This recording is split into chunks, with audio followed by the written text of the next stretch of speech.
Shalom saudara-saudariku yang terkasih dalam Tuhan. Berjumpa kembali dalam permenungan kita pada hari ini. Ada seorang bapak yang bercerita bahwa dulunya dia rajin membaca kitab suci setiap hari. Ia juga mengatakan bahwa dia sudah membaca seluruh kitab suci mulai dari kitab Kejadian sampai kitab Wahyu. Dia semua sudah selesaikan. Tapi akhir-akhir ini dia katakan bahwa dia mulai malas membaca kitab suci. Semangatnya mulai memudar dan gairahnya untuk menyelesaikan lagi, mengulangi lagi membaca kitab suci tidak ada lagi. Dia katakan demikian. Saya mulai malas membaca kitab suci, Romo. Karena banyak hal yang saya baca tidak bisa saya mengerti.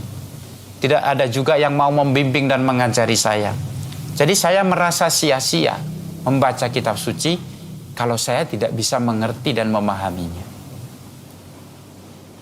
Saudara-saudariku yang terkasih dalam Tuhan, pertama-tama kita harus sadar bahwa kemampuan kita memahami sabda Tuhan itu sangat terbatas.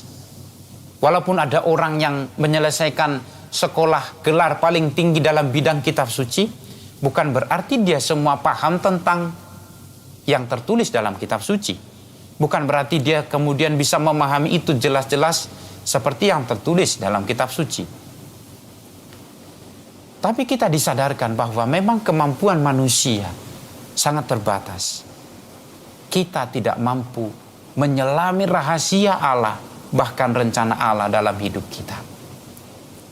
Karena itu, sebelum berpisah dengan para muridnya, Yesus bersabda kepada mereka, "Masih banyak hal yang harus kukatakan kepadamu, tetapi sekarang kamu belum dapat menanggungnya.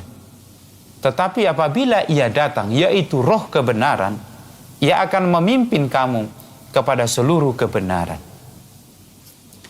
Saudara-saudariku yang terkasih, melalui sabda ini kita kemudian disadarkan bahwa kemampuan kita untuk menyelami sabda Allah dan kebenaran firman-Nya tidaklah cukup. Kecuali kalau kita kemudian melibatkan Roh Allah, yaitu Roh Allah sendiri yang memimpin kita kepada seluruh kebenaran. Kita tidak pernah bisa mengandalkan pemahaman kita. Apalagi sampai berpikir, kalau saya tidak bisa memahami, ini bukan dari Tuhan. Kalau saya tidak bisa mengerti, ini bukan sabda Tuhan. Jangan sampai. Sebab Roh lah yang membimbing kita untuk mengerti kebenaran firman Tuhan. Maka biarlah Roh itu yang bekerja dalam diri kita. Bukan kemampuan kita, bukan cara berpikir kita. Tapi Roh itu yang menyelami kita. Sampai kita kemudian bisa menangkap satu dua hal dari apa yang sedang Tuhan sabdakan kepada kita.